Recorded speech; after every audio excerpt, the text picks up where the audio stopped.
रिश्तों में माफी मांगने से यह साबित नहीं होता कि हम गलत हैं और दूसरा सही। माफी का असली अर्थ है हम रिश्तों को निभाने की काबिलियत उनसे ज्यादा रखते हैं। ये अंदाज भी जिंदगी का आजमाना चाहिए। जब जंग हो अपनों से तो हार जाना चाहिए। कोई भी रिश्ता बनाना इतना आसान है जैसे मिट्टी पर मिट्टी लिखना, पर उसे निभाना उतना ही मुश्किल है जैसे पानी पर पानी से पानी लिखना। कोई टूटे तो उसे सजाना सीखो, कोई रूठे तो उसे मनाना सीखो। रिश्ते तो मिलते हैं भाग्य से, बस उन्हें खूबसूरती से निभाना सीखो। अपना और पराया क्या है? मुझे तो बस यही पता है, जो भावनाओं को समझे वो अपना, और जो भावना से परे हो वो पराया। प्यार इंसान से करो, उसकी आदत से नहीं। रूठो उनकी बातों से मगर उनसे नहीं। भूलो उनकी गलतियां पर उन्हें नहीं, क्योंकि रिश्तों से बढ़कर कुछ भी नहीं। जो दूर रहकर भी पास हो वो अपना, और जो पास रहकर भी दूर हो वो पराया। एक चाहत होती है अपनों के साथ जीने की, वरना पता तो हमें भी है कि मरना अकेले ही है। 1 मिनट लगता है रिश्तों का मजाक उड़ाने में, और सारी उम्र बीत जाती है एक रिश्ते को बनाने में। मित्रता एवं रिश्तेदारी सम्मान की नहीं, भाव की भूखी होती है। बशर्ते लगाव दिल से होना चाहिए, दिमाग से नहीं।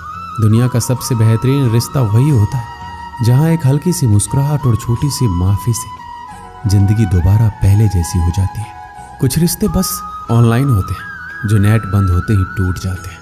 सख्त हाथों से भी फिसल जाती है कभी नाजुक उंगलियां। रिश्ते जोर से नहीं, प्यार मोहब्बत से पकड़े जाते हैं। तेरा मेरा रिश्ता जज्बात से जुड़ा है, ये वो संगम है जो बिन मुलाकात से जुड़ा है।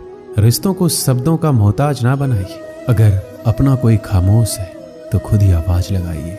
मिलना बिछड़ना नसीब की बात है, ये वो बंधन है जो तेरी खुशी और मेरी चाहत के एहसास से जुड़ा है।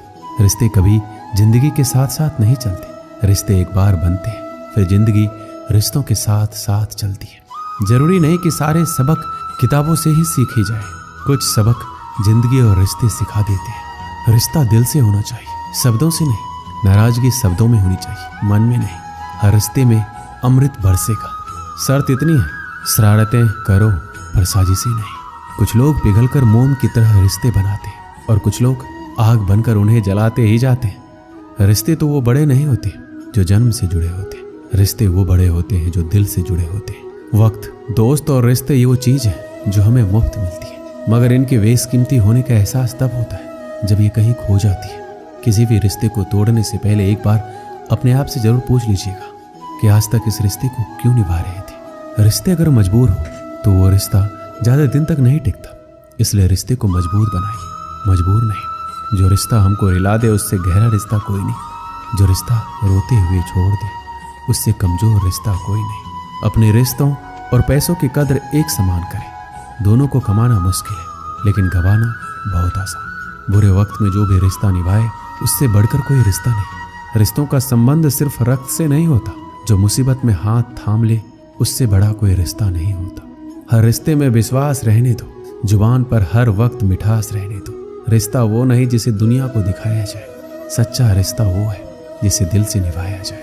कभी वो ना मिलने आए तो तुम चले जाया करो। ये रिश्ते हैं, कोई व्यापार नहीं। एक अच्छा रिश्ता तब होता है जब कोई आपके अतीत को स्वीकार करे, आपके वर्तमान का समर्थन करे और आपके भविष्य को प्रोत्साहित करे।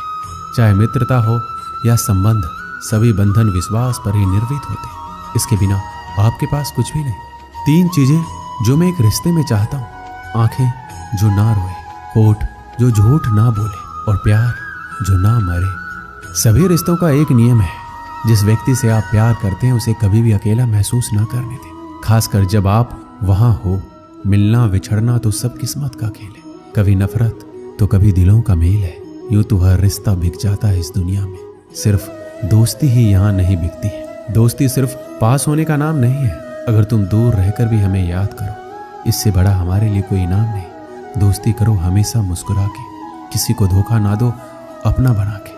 कर लो याद जब तक हम जिंदा है, फिर ना कहना चले गए दिल में यादें बसा के। दोस्ती में ताकत है समर्थ को झुकाने की, बाकी सुदामा में कहाँ ताकत थी श्री कृष्ण से पैर धुलवाने की। सवाल पानी का नहीं प्यास का है, सवाल मौत का नहीं सांस का है। दोस्त तो बहुत है दुनिया में, मगर सवाल दोस्ती का नहीं विश्वास का है। एक चाहत है तेरे साथ जीने की, वरना पता तो हमें भी है कि मरना तो अकेले ही है। जिंदगी में बहुत सारे दोस्त बनाना कोई खास बात नहीं है, लेकिन एक ही दोस्त के साथ जिंदगी भर दोस्ती निभाना ये खास बात है।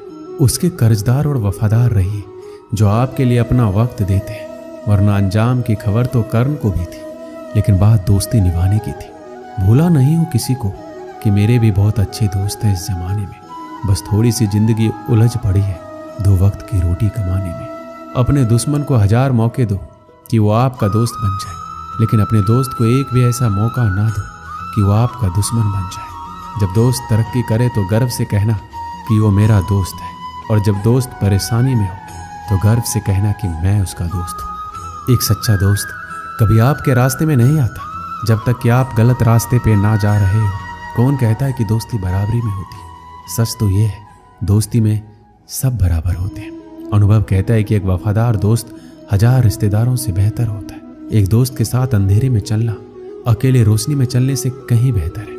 हमारा उठना बैठना उन दोस्तों के साथ है जिन्होंने ना कभी परखा ना कभी धोखा दिया। एक सच्चा दोस्त हमारे जीवन में कई रिश्तों की कमी को पूरा कर देता है। ऐसे में हमारा भी ये दायित्व है कि हम भी अपने दोस्त के साथ हमेशा कंधे से कंधे मिलाकर खड़े रहें। दोस्ती की गाड़ी में 2 पहिए होते हैं, और एक भी पहिया अगर रास्ते से भटकता है तो इस गाड़ी को टूटने में वक्त नहीं लगता। इसीलिए आप किसी भी हाल में अपनी दोस्ती के गाड़ी के दोनों पहियों को संभाल कर रखिए। अगर आपकी दोस्ती में कोई भी छोटी मोटी गलतफहमी भी आती है तो भी अपने दोस्त को रूठ कर जाने मत दीजिए। एक आदमी मंदिर में सेवक था। उसका काम मंदिर की साफ सफाई करना था। भक्तों और श्रद्धालुओं द्वारा दिए गए दान में से थोड़ा बहुत उसे मंदिर के पुजारी द्वारा दे दिया जाता। इसी से उसका गुजर बसर चल रहा था। वो अपनी जिंदगी से बहुत परेशान और दुखी था। मंदिर में काम करते करते वह दिन भर अपनी जिंदगी को लेकर शिकायतें करता रहता। एक दिन शिकायत करते हुए भगवान से बोला, भगवान जी, आपकी जिंदगी कितनी आसान है, आपको बस एक जगह आराम से खड़े रहना होता है। मेरी जिंदगी को देखो, कितनी कठिन जिंदगी जी रहा हूं मैं। दिन भर कड़ी मेहनत करता हूँ, तब 2 रोटी नसीब हो पाती है। काश मेरी जिंदगी भी आपकी तरह होती। उसकी बात सुनकर भगवान बोले, तुम जैसा सोच रहे हो वैसा नहीं है। मेरी जगह रहना बिल्कुल आसान नहीं है। मुझे बहुत सारी चीजें देखनी पड़ती है, बहुत सी व्यवस्थाएं करनी पड़ती है। यह हर किसी के बस की बात नहीं है। मंदिर का सेवक बोला, भगवान जी, कैसी बात कर रहे हैं? आपका काम आसान ही तो है। आपकी तरह मैं भी दिन भर खड़े रह सकता हूँ, इसमें कौन सी बड़ी बात है? भगवान बोले, तुम नहीं कर पाओगे। इस काम में बहुत धैर्य की आवश्यकता पड़ती है। मंदिर का सेवक जिद करने लगा, मैं जरूर कर पाऊंगा। आप मुझे एक दिन अपनी जिंदगी जीने दीजिए। आप जैसा बताएंगे मैं वैसा ही करूंगा। उसकी जिद के आगे भगवान मान गए और बोले, ठीक है, आज पूरा दिन तुम मेरी जिंदगी जियो, मैं तुम्हारी जिंदगी जीता हूँ, लेकिन मेरी जिंदगी जीने के लिए तुम्हें कुछ शर्तें माननी होगी। सेवक बोला, मैं हर शर्त मानने को तैयार हूँ भगवान जी। ध्यान से सुनो, मंदिर में दिन भर बहुत से लोग आएंगे, तुमसे बहुत कुछ कहेंगे, कुछ तुम्हें अच्छा बोलेंगे, कुछ बुरा। तुम्हें हर किसी की बात चुपचाप एक जगह मूर्ति की तरह खड़े रहकर धैर्य के साथ सुननी है और उन पर कोई प्रतिक्रिया नहीं देनी है। सेवक मान गया। भगवान और उसने अपनी जिंदगी एक दिन के लिए आपस में बदल ली। सेवक भगवान की जगह मूर्ति बनकर खड़ा हो गया। भगवान मंदिर की साफ सफाई का काम निपटा कर वहां से चले गए। कुछ समय बीतने के बाद मंदिर में एक धनी व्यापारी आया। भगवान से प्रार्थना करते हुए बोला, भगवान जी, मैं एक नई फैक्ट्री डाल रहा हूँ, मुझे आशीर्वाद दीजिए कि ये फैक्ट्री अच्छी तरह से चले और मैं इससे अच्छा मुनाफा कमाऊं। प्रार्थना करने के बाद वह प्रणाम के लिए नीचे झुका तो उसका बटुआ गिर गया। जब वहां से जाने लगा तो भगवान की जगह खड़े मंदिर के सेवक का मन हुआ कि उसे बता दे उसका बटुआ गिर गया है, लेकिन शर्त के अनुसार उसे चुप रहना था, इसलिए वह कुछ नहीं बोला, खामोश खड़ा रहा। इसके बाद एक गरीब आदमी वहां आया और भगवान से बोला, भगवान जी, बहुत गरीबी में जीवन काट रहा हूँ, परिवार का पेट पालना है, माँ की दवाई की व्यवस्था करनी है, समझ नहीं पा रहा हूँ इतना सब कुछ कैसे करूँ। आज देखो मेरे पास बस 1 रुपया है, इससे मैं क्या कर पाऊंगा? आप ही कुछ चमत्कार करो, मेरे लिए धन की व्यवस्था कर दो। प्रार्थना करने के बाद जैसे ही वह जाने को हुआ, उसे नीचे गिरा व्यापारी का बटुआ दिखाई दिया। उसने बटुआ उठा लिया और भगवान को धन्यवाद देते हुए बोला, भगवान जी, आप धन्य हैं, आपने मेरी प्रार्थना इतनी जल्दी सुन ली। इन पैसों से मेरा परिवार कुछ दिन भोजन कर सकता है, माँ की दवाई की भी व्यवस्था हो जाएगी। भगवान को धन्यवाद देकर वहां से जाने लगा। तब भगवान बने मंदिर के सेवक का मन हुआ कि उसे बता दे कि वह बटुआ तो व्यापारी का है, उसे मैंने नहीं दिया, वो जो कर रहा है वह चोरी है। लेकिन वह चुप रहने के लिए विवश था, इसलिए मन मार कर चुपचाप खड़ा रहा। मंदिर में आने वाला तीसरा व्यक्ति एक नाविक था। वह 15 दिन के लिए समुद्री यात्रा पर जा रहा था। भगवान से उसने प्रार्थना की कि उसकी यात्रा सुरक्षित रहे और वह सकुशल वापस आ सके। वह प्रार्थना कर ही रहा था कि धनी व्यापारी वहां आ गया। वह अपने साथ पुलिस भी लेकर आया था। नाविक को देखकर वह पुलिस से बोला, मेरे बाद ये मंदिर में आया है, इसने जरूर ही मेरा बटुआ चुराया होगा, आप इसे गिरफ्तार कर लीजिए। पुलिस नाविक को पकड़कर ले जाने लगी। भगवान बने आदमी को अपने सामने होता यह अन्याय सहन नहीं हुआ। शर्त अनुसार उसे चुप रहना था, लेकिन उसे लगा कि यह बहुत गलत हो चुका है। यदि अब मैं चुप रहा तो एक बेकसूर आदमी को व्यर्थ में ही सजा भुगतनी पड़ेगी। उसने अपनी चुप्पी तोड़ते हुए कहा, आप गलत व्यक्ति को पकड़कर ले जा रहे हैं। ये बटुआ इस नाविक ने नहीं बल्कि इससे पहले आए गरीब व्यक्ति ने चुराया है। मैं भगवान हूं, मैंने सब कुछ देखा है। पुलिस भगवान की बात कैसे नहीं मानती। उनकी बात मानकर उन्होंने नाविक को छोड़ दिया और उस गरीब आदमी को पकड़ लिया जिसने बटुआ लिया था। शाम को जब भगवान वापस आए तो मंदिर के सेवक ने पूरे दिन का वृतांत सुनाते हुए गर्व के साथ बताया कि आज मैंने एक व्यक्ति के साथ अन्याय होने से रोका। देखिए, आपकी जिंदगी जीकर मैंने कितना अच्छा काम किया है। उसकी बात सुनकर भगवान बोले, ये तुमने क्या किया? मैंने तुमसे कहा था चुपचाप मूर्ति बनकर खड़े रहना, लेकिन वैसा ना कर तुमने मेरी पूरी योजना पर पानी फेर दिया। उस धनी व्यापारी ने बुरे कर्म करके इतना धन कमाया है, यदि उसमें से कुछ पैसे गरीब आदमी को मिल जाते तो उसका भला हो जाता और व्यापारी के पाप भी कुछ कम हो जाते। जिस नाविक को तुमने समुद्री यात्रा पर भेज दिया है, अब वह जीवित वापस नहीं आ पाएगा। समुद्र में बहुत बड़ा तूफान आने वाला है। यदि वह कुछ दिन जेल में रहता तो कम से कम बच जाता। सेवक की ये बात सुनकर एहसास हुआ कि वो बस वही देख पा रहा था जो आंखों के सामने हो रहा था।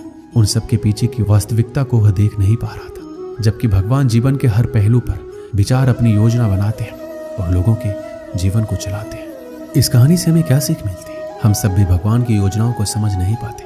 जब हमारे साथ कुछ गलत हो रहा होता है या हमारे हिसाब से कुछ नहीं हो रहा होता है तो अपना धैर्य खोकर हम भगवान को दोष देने लगते हैं।